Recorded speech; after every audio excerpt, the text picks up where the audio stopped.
Olá, meus irmãos e irmãs, sejam bem-vindos ao canal Vinícius Siqueira. E se você ainda não é inscrito aqui no canal, se inscreva aqui no canal e não esqueça de ativar o sininho das notificações. Todos os dias são postados vídeos abençoados aqui no canal para te abençoar. Vamos a mais uma palavra do Senhor. Desejo imprimir em seu coração o fato de que você possui os recursos de que precisa dentro de você neste instante. Não amanhã, não ontem, mas neste instante. Você possui Deus habitando dentro de você. Deus não está dormindo dentro de você. Deus não vem só para acampar-se e passar férias.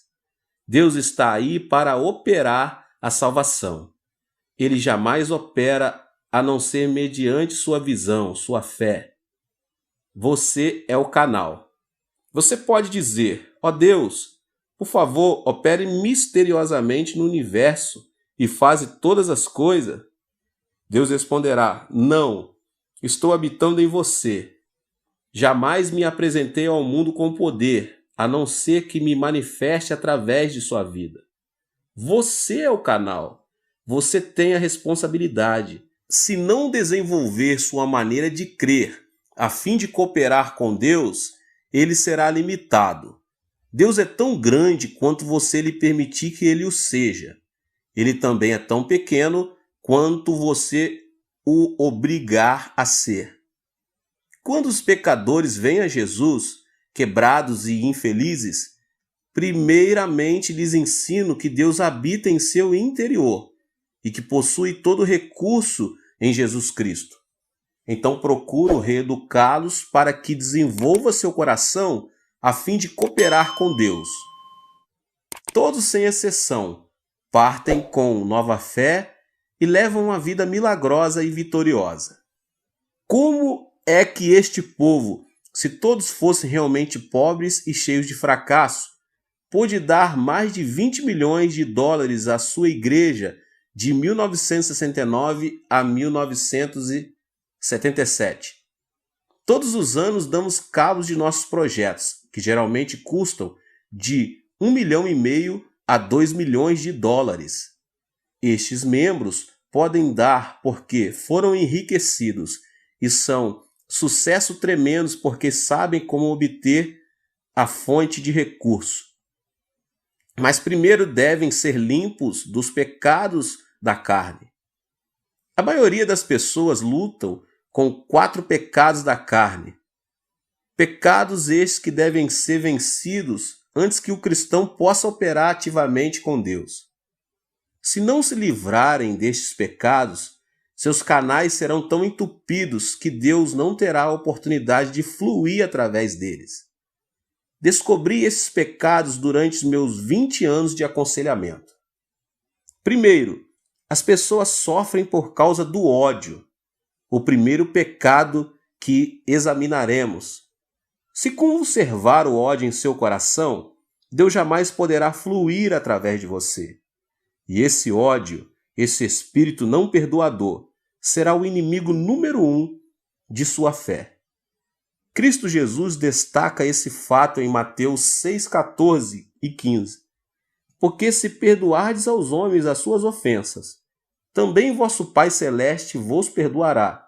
Se, porém, não perdoardes aos homens as suas ofensas, tampouco vosso Pai vos perdoará as vossas ofensas. Depois de pregar o 4º sermão no domingo de manhã, estou tão cansado que não desejo ver ninguém. Se alguém deseja falar comigo, primeiro tem de passar por minhas secretárias. Elas examinam cuidadosamente os pedidos. Se alguém consegue chegar à minha porta, é porque está em grande necessidade. Certo dia, depois de meu 4º sermão, um senhor bateu à porta do meu escritório. Abri a porta e ele entrou. Pensei que ele estivesse bêbado porque andava cambaleando. Sentou-se e tirou algo do bolso. Um punhal afiado. Fiquei atemorizado.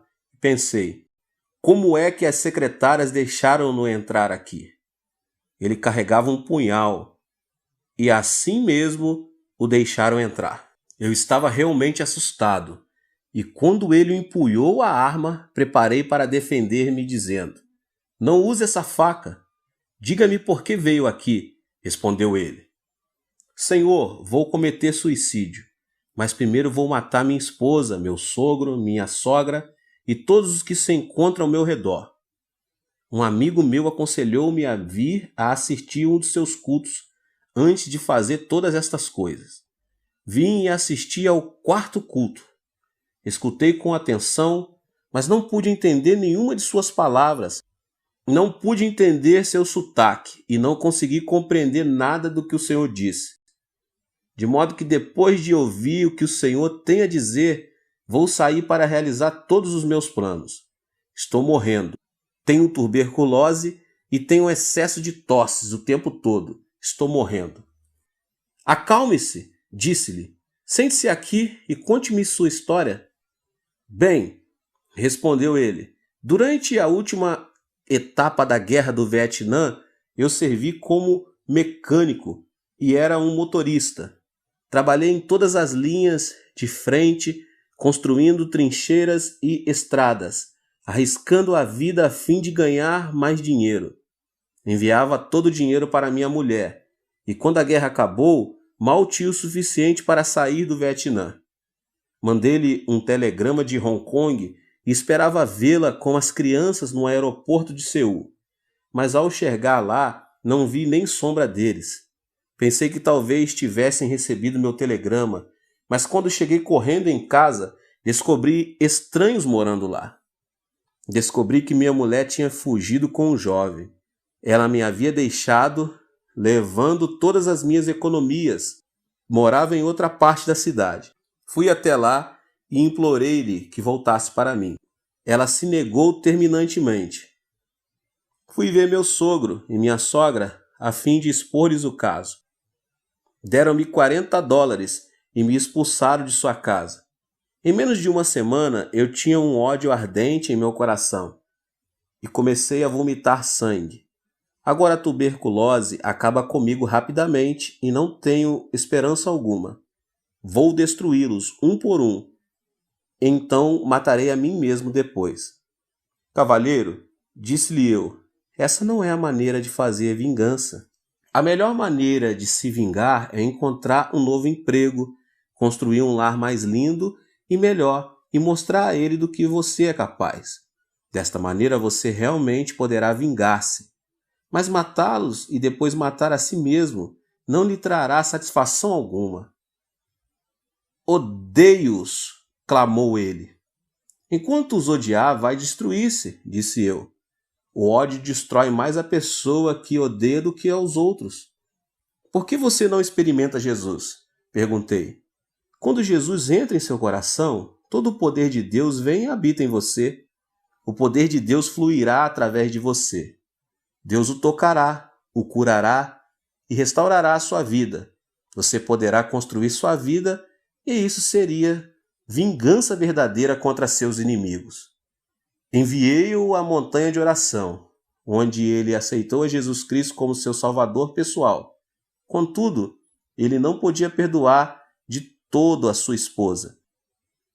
Pedi-lhe, pois, que bendizesse sua esposa.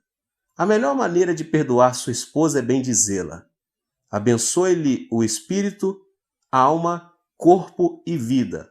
Ore para que Deus abra as portas dos céus e derrame bênção sobre ela. Não posso abençoá-la, exclamou ele.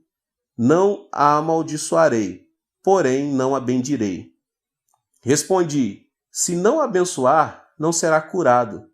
Ao abençoar, as bênçãos começam em você. Você vai aproveitar mais de suas bênçãos do que ela. Temos um ditado que diz, se deseja sujar o rosto dos outros com barro, terá primeiro que sujar suas mãos. De modo que, se amaldiçoar sua mulher, a maldição primeiro tem que sair de sua boca e você será amaldiçoado primeiro. Mas se abençoar sua esposa, a palavra de bênção procederá de seu coração, saindo-lhe pela boca e você será abençoado primeiro. Assim sendo, vá em frente e bendiga-lhe. Ele começou a abençoá-la, a princípio por entre os dentes, e orou. Ó Deus, abençoa minha mulher, abençoa e dá-lhe a salvação. Ó Deus, dá-lhe a bênção. Ele continuou a bendizer-lhe e em menos de um mês foi completamente curado da tuberculose e sua vida foi transformada. O poder de Deus começou a emanar dele e sua face brilhava. Ao encontrá-lo um mês mais tarde, ele exclamou excitadamente: Ó, pastor Cho, regozije-me no Senhor. Louvo a Deus porque agora realmente aprecio de verdade a minha esposa. Foi por ela ter me deixado que encontrei Jesus. Oro por ela todos os dias. Renovei minha licença para dirigir tratores. Tenho um novo emprego. Estou construindo um novo lar e espero que minha esposa volte para mim. Este homem louvava ao Senhor. Ele construía sua vida através do poder de Deus que tinha começado a emanar de sua vida. Ele estava curado de espírito e corpo. Se não se livrar de seu ódio, não poderá entrar em contato com o Senhor. Quando você sair a pregar o Evangelho, deve ajudar as pessoas a compreender isto. Certo dia, uma professora veio ver-me. Ela era diretora de uma escola e sofria de artrite.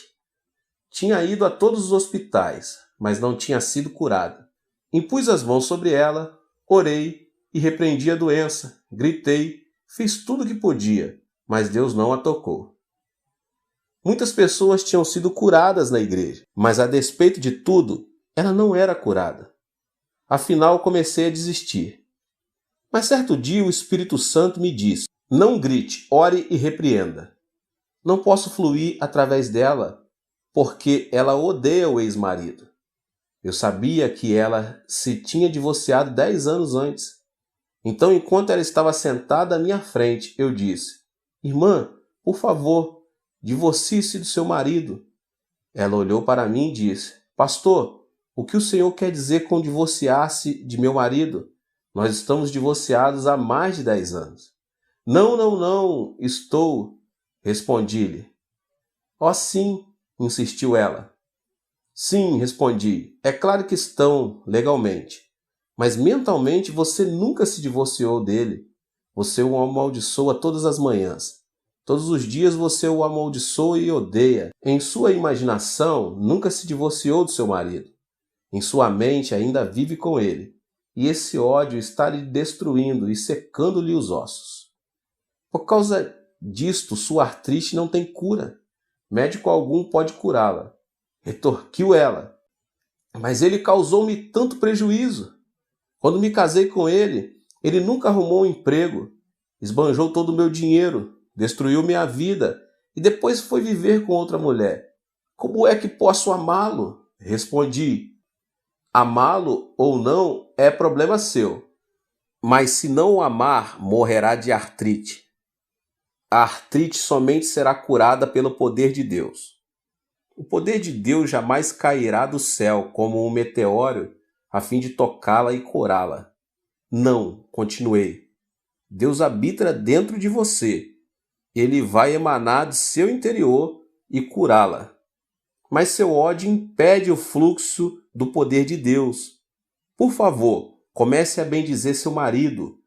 Bendiga seu inimigo e faça bem a ele. Então aprenderá a amá-lo e criar um canal pelo qual o Espírito de Deus vai fluir e tocá-la. Ela tinha o mesmo problema do homem que sofria de tuberculose. Chorando, ela disse: não posso amá-lo. Pastor, por favor, perdoa-me. Não o odiarei, mas não o amarei. Você não pode parar de odiá-lo senão o amar, respondi. Veja seu marido através da imaginação. Toque-lhe e diga-lhe que o ama e o abençoe. Uma vez mais, ela relutava, de modo que fiz uma oração por ela.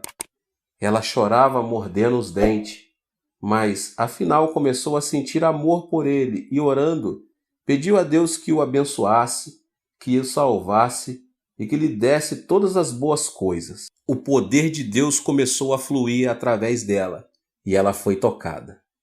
Em menos de 3 meses foi libertada da sua artrite. Sim, Deus habita em você, Mas se você não se livrar do ódio, esse inimigo, o poder de Deus não poderá fluir por seu intermédio. Muitas pessoas vivem o temor. É nossa responsabilidade como cristãos ajudar essas pessoas a livrar-se deste medo, o segundo pecado neste grupo de 4 que estamos falando. Também já sofri de tuberculose. Sofri de tuberculose porque estava constantemente vivendo sob o temor da tuberculose. Na escola secundária, eu tinha uma aula na qual devia lidar com garrafas de álcool, com ossos e intestinos humanos. A simples vista dessas garrafas enchia-me de pavor. Certa manhã, o professor de biologia falava sobre a tuberculose.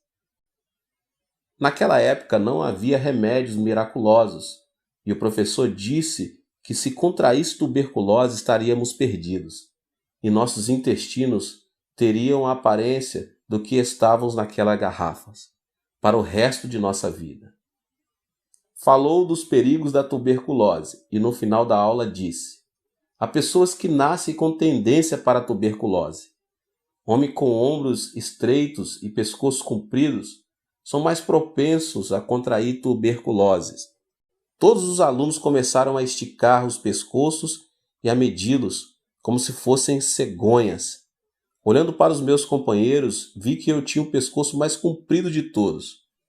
Imediatamente tive o pressentimento de que contrairia tuberculose. O temor oprimia-me o coração. Quando cheguei em casa, olhei no espelho, medi o pescoço a tarde toda. O temor invadiu-me e comecei a viver sobre agudo temor da doença. Quando completei 18 anos de idade, sofri de tuberculose. O semelhante atrai o semelhante, e o igual produz seu igual. Se a pessoa tiver medo, o diabo tem um canal aberto para qual atingi-la. Temor é fé negativa. De modo como eu tinha medo da tuberculose, contraí tuberculose, e à medida que vomitava sangue, dizia a mim mesmo: sim, é exatamente isto que eu esperava. Eu tinha lido em certo periódico médico da Coreia que muita gente morre por hábito. Pensava comigo mesmo: como é que a gente pode morrer por hábito? Esses médicos não cristãos falavam do importante papel que o medo tem em nossa vida. Por exemplo, um homem de apenas 50 anos de idade, já avô, morreu de pressão alta. Seu filho, chegando aos 50 anos de idade, morreu de pressão alta. Ao chegar aos 50 anos de idade, no instante em que sentia alguma tontura, ele há de pensar: isso é um ataque de coração. Se sentir alguma dor no peito, espera imediatamente outro ataque. Vive cada dia com o seu temor e expectativa. O medo cria esta situação em seu corpo, e logo ele está de morrer de um ataque cardíaco.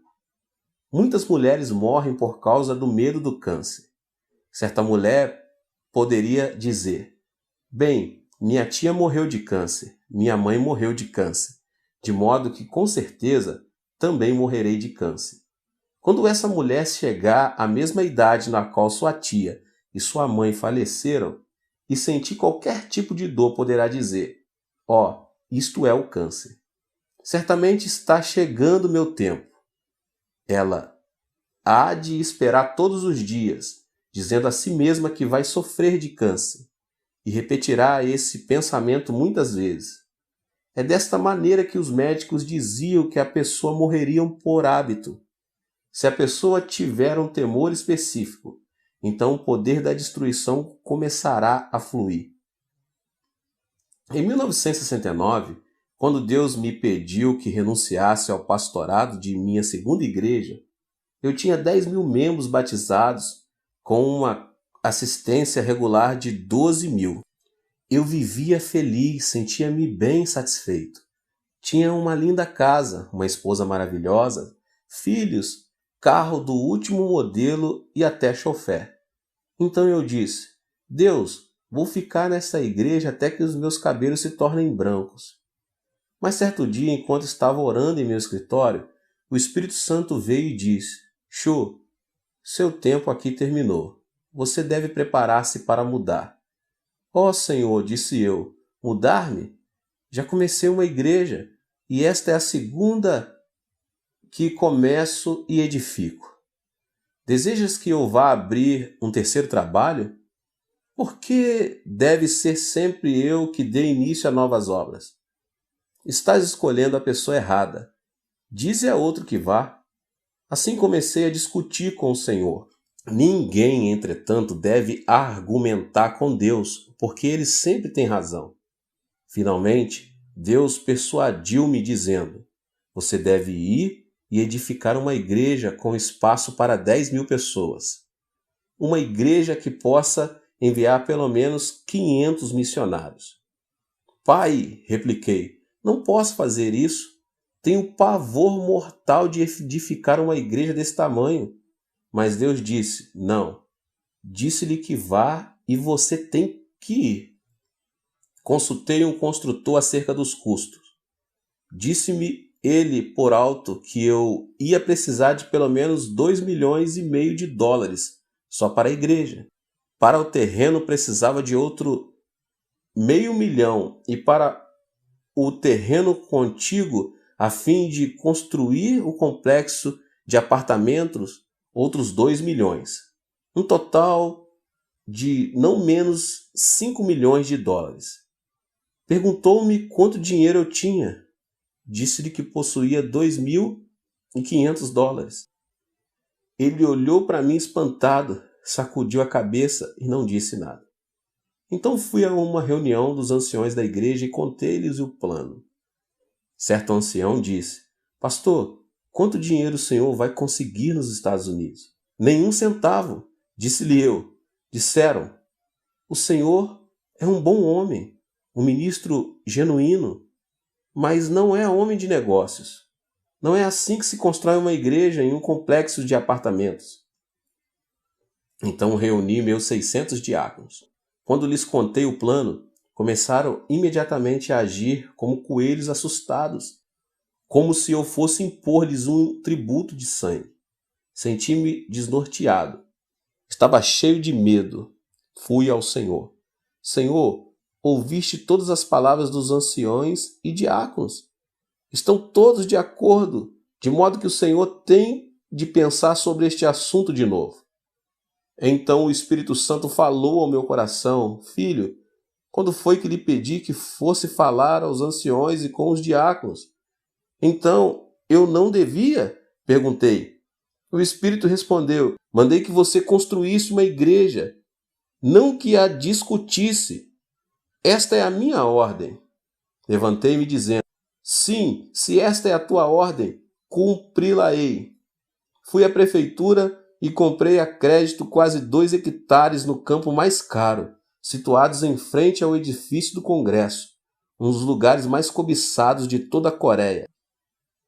Depois fui ao construtor e assinei um contrato com ele para a construção da igreja e do complexo de apartamento. Tudo a crédito. Pensei com meus botões, eles construirão a igreja. Eu confiarei em Deus e verei o que acontece. No dia em que comecei as obras, fizemos um culto especial. Finalizado o culto, fui ver como as coisas andavam. Pensei que os trabalhadores abririam umas poucas valas e que ali começariam a colocar o cimento para os alicerces, e que em pouco tempo o edifício estaria terminado. Mas havia dúzia de tratores trabalhando e cavando a terra como se fossem fazer um lago. Fiquei louco de medo e perguntei, pai, como vês estes homens estão escavando? Eu terei que pagar por tudo isso. Não posso. Fiquei paralisado de medo. Meus joelhos começaram a tremer e pela imaginação me vi sendo levado num carro da polícia. Ajoelhei-me e orei. Ó Deus, que posso fazer? Onde devo me enfiar? Onde estás tu? Sei que és o recurso total e coloco minha confiança em ti. Enquanto orava, tive uma visão de Deus trabalhando e o medo me deixou. Quando abri os olhos, e de novo vi as obras. Voltei e senti-me cheio de medo. Por isso, durante o tempo que a construção durou, vivi mais com os olhos fechados do que com os olhos abertos. O mesmo princípio é verdadeiro em muitas situações. Se você olhar para as suas circunstâncias com seus olhos e com seus sentidos, Satanás o destruirá com temor. Mas se fechar os olhos e olhar para Deus, então poderá crer. Há dois tipos diferentes de conhecimento: conhecimento sensório e conhecimento revelado. Devemos viver pelo conhecimento revelado, encontrado do Gênesis ao Apocalipse, não por conhecimento sensório. Devemos instruir as pessoas a desistirem do temor de seu ambiente, de suas circunstâncias. Se não o fizerem, não poderão desenvolver a fé, nem Deus poderá fluir através delas. Peça-lhes que lhes entregue seus temores ao Senhor. Ensine-lhes a colocar sua fé somente na palavra de Deus. Muitas pessoas vivem com complexos de inferioridade e estão completamente frustradas. Esse sentimento de inferioridade é a terceira área problemática que discutirei agora nesta pregação. Se as pessoas sentirem-se inferiores por viverem numa área de favelas, você não as poderá tirar dali. Talvez tenham fracassado em seus negócios e se resignaram a ser fracassos. Mas enquanto tiverem essa atitude, você não as pode ajudar. Você deve pedir que cada um entregue seu complexo de inferioridade a Deus e permita-se ser reconstruído pelo amor de Deus. Certo dia, um menino matou o irmão menor com uma faca. A notícia causou sensação imediata.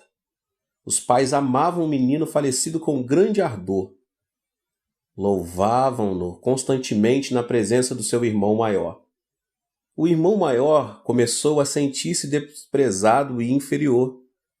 Certo dia, quando os pais estavam fora, o irmão menor chegou da escola e o mais velho o matou. O complexo de inferioridade é muito destrutivo. Uma vez sofri de um complexo de inferioridade.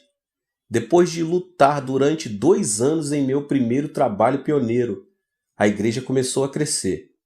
Mas em uma igreja muito barulhenta, uma verdadeira igreja pentecostal.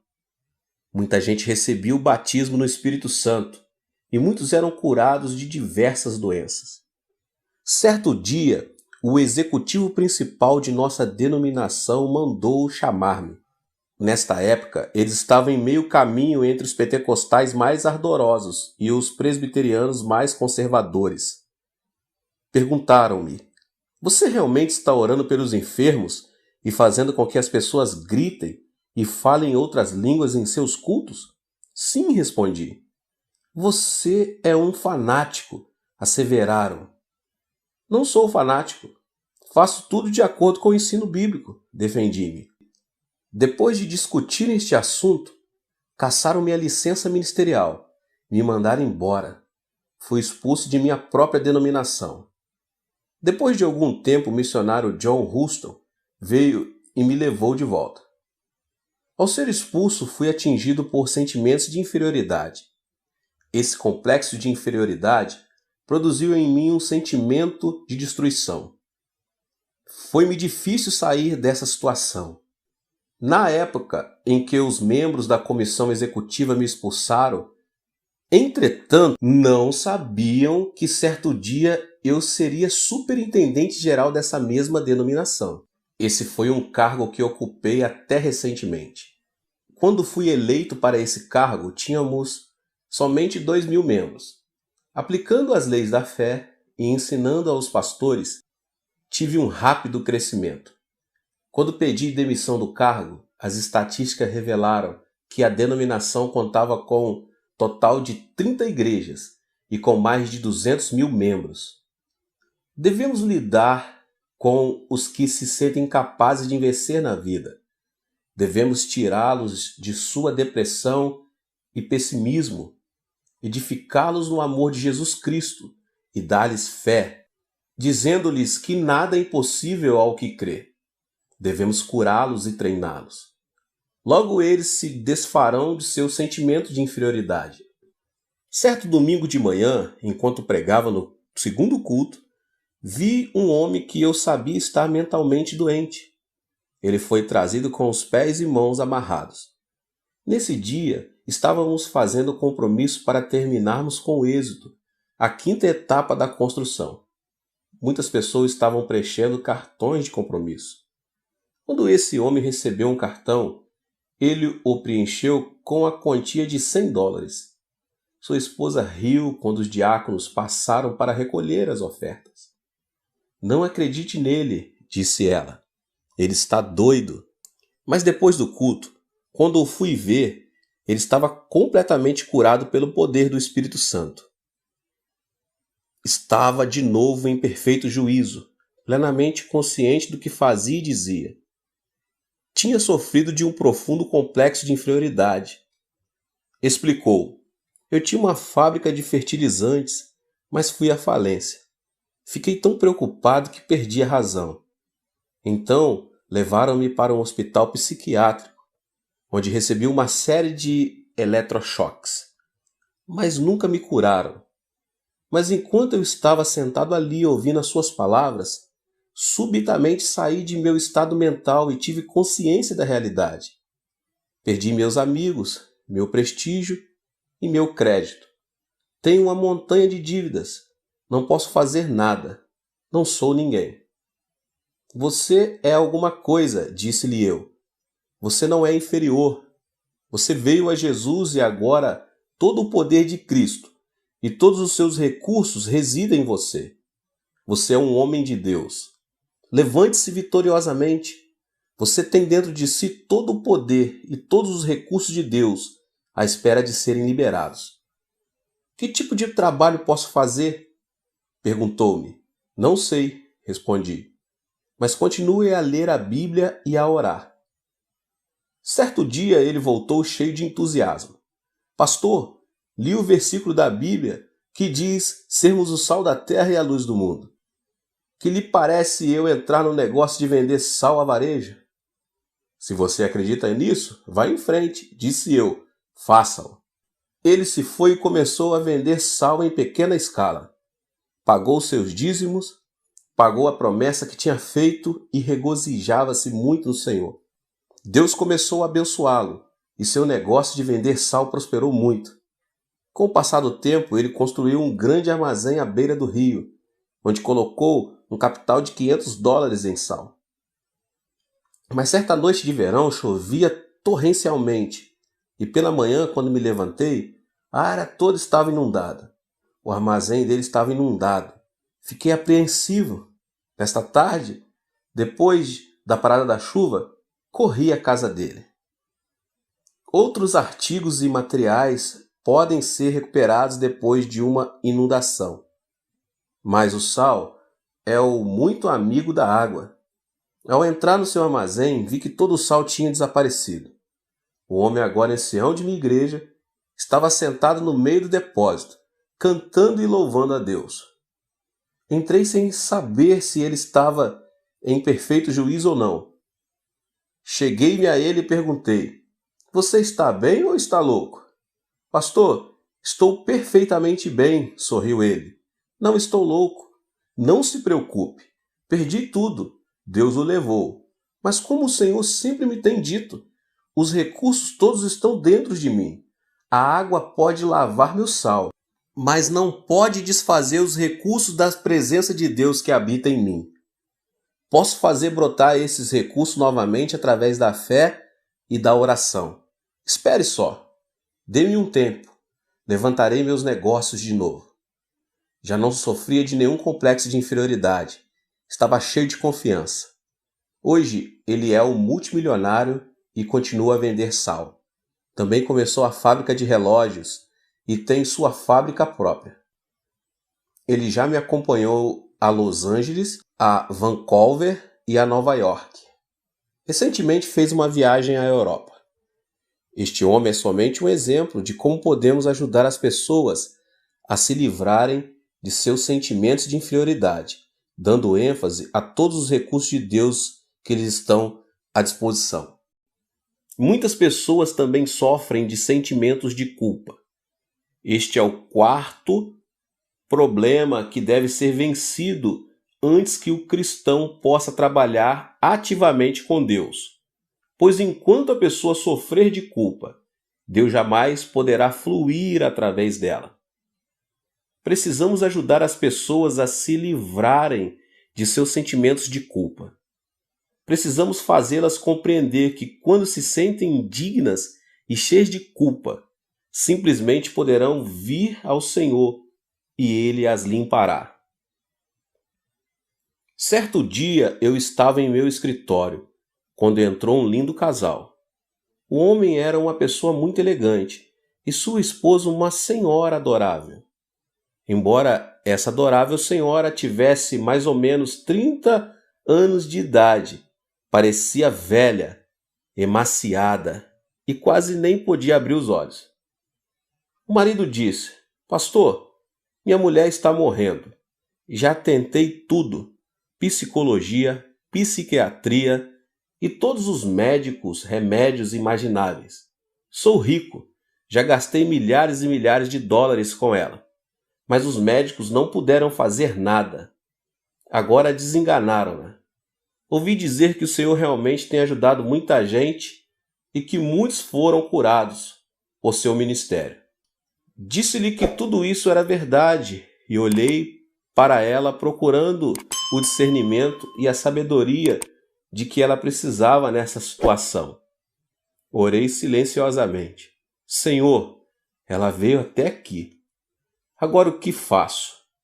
Imediatamente a voz de Deus falou: "Ela sofre de uma doença psicossomática. Não é uma doença orgânica, é mental."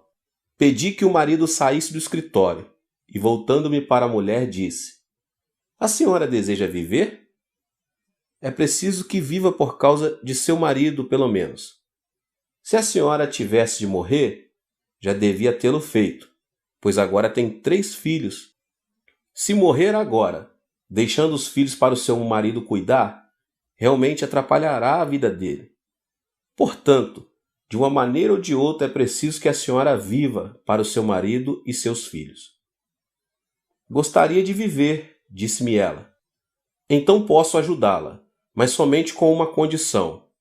Deve contar-me sua vida passada", respondi. Ela se aprumou na cadeira e com ira nos olhos respondeu: "Será que estou numa delegacia de polícia? O senhor é um ditador? Por que me pede isso? Isto não é um interrogatório e não tenho que revelar meu passado." "Então não poderei ajudá-la", respondi. "Se a senhora persistir nesse curso de ação, vou pedir que Deus revele diretamente as áreas problemáticas do seu passado." Ela ficou espantada e, tirando um lenço da bolsa, começou a chorar. Depois de um longo suspiro, disse: "Pastor, vou revelar meu passado, mas não acho que seja esse meu problema." "Sim, disse eu. Esta é a causa de seus problemas. Meus pais morreram quando eu era bem jovem e praticamente fui criada por minha irmã mais velha. Minha irmã era como uma mãe para mim e meu cunhado como um pai. Tomaram conta de mim e morei com eles durante meu tempo de ginásio, colegial e faculdade. No meu 3º ano de faculdade, minha irmã foi para a maternidade a fim de dar à luz seu último filho. Durante o tempo em que ela esteve lá, eu tomei conta da casa e das crianças. Sem saber o que estava acontecendo, meu cunhado e eu nos apaixonamos. Não sei o que aconteceu comigo, mas caímos num relacionamento imoral. Logo a culpa alojou-se em meu coração. Desse momento em diante eu morreria de culpa.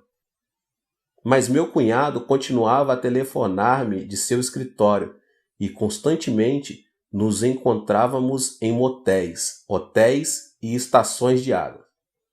Tive vários abortos e ainda assim não podia recusar os pedidos de meu cunhado. Eu morria de medo de minha irmã descobrir. Por isso meu cunhado intimidava-me continuamente. Eu estava sendo destruída aos poucos. Ao formar-me, decidi que casaria com o primeiro homem que me propusesse casamento. Encontrei um emprego e o jovem que agora é meu marido pediu-me para que casasse com ele. Nada perguntou do meu passado. Aceitei porque assim me afastaria de meu cunhado. Casei-me com ele e com o correr do tempo ele se tornou muito rico. Demitiu-se do seu antigo emprego e começou o seu próprio negócio. Agora está rico. Temos um bom lar, dinheiro, tudo. Mas desde o dia em que caí com meu cunhado, tenho sofrido destes fortes sentimentos de culpa. Sempre que tenho relações com meu marido, sinto-me como se fosse uma prostituta. Não tenho o direito de receber o seu amor. Por dentro choro amargamente. Meus filhos são como anjos. Gostam de me abraçar dizendo mamãe. E odeio a mim mesma. Sou eu que sou uma prostituta. Não sou digna de receber este tipo de amor de meus filhos. Não gosto de ver meu rosto no espelho, e é por isto que me visto de maneira tão desleixada. Perdi o apetite e não sinto nenhuma felicidade ou alegria no coração. A senhora deve perdoar-se a si mesma, disse-lhe. Tenho boas novas para a senhora. Jesus Cristo veio e morreu na cruz pela senhora e pelos seus pecados. Nem mesmo Jesus pode perdoar os meus pecados, clamou ela, chorando. Meus pecados são grandes e profundos demais para serem perdoados. Fiz de tudo. Todo mundo pode ser perdoado, menos eu. Enganei minha irmã e não posso confessar-lhe o que fiz. Isso prejudicaria sua vida toda. Indaguei silentemente. Senhor, como posso ajudá-la? Tens de ajudar-me. Então ouvi um suave sussurro em meu coração e subitamente ocorreu uma ideia. Irmã, feche os olhos, pedi-lhe fazendo o mesmo. Vamos até um lago lindo e silencioso. Agora estamos assentados à margem do lago. Há muito cascalho ao nosso redor. Tenho na mão uma pedrinha de cascalho. Por favor, apanhe uma pedra grande e joguemos o cascalho e a pedra dentro do lago. Vou jogar primeiro. Segure a pedrinha e jogue-a no lago. Ouviu o barulho da água? Um leve murmúrio e umas ondas. Onde está a minha pedrinha agora? Foi para o fundo do lago, respondeu ela. Certo, respondi. Agora é sua vez. Jogue a sua pedra. Sim, a senhora pode jogá-la. Muito bem. Qual foi o barulho dela? Foi grande e formou grandes ondas, respondeu ela. Mas onde está a sua pedra? Perguntei. No fundo do lago, respondeu ela. Bem, parece que ambas as pedras foram para o fundo do lago quando as jogamos. A única diferença foi o ruído e as ondas. A minha fez um barulhinho e a sua produziu um grande ruído. A minha produziu pequenas ondas, a sua produziu ondas enormes. As pessoas vão para o inferno com pecados pequenos e grandes, pois estão sem Jesus Cristo. E qual é a diferença? O ruído e a sua influência na sociedade. Todo mundo precisa do perdão de Jesus Cristo. O sangue de Jesus cura todos os pecados, grandes ou pequenos. Isto tocou-lhe a alma e ela despertou para a verdade. Quer isso dizer que Deus pode perdoar os meus pecados? É claro, respondi. Ela afundou-se na cadeira chorando e estremecendo. Tentei encorajá-la, mas ela continuou a chorar. Então coloquei a mão sobre a sua cabeça e levei-a a fazer a oração do pecador.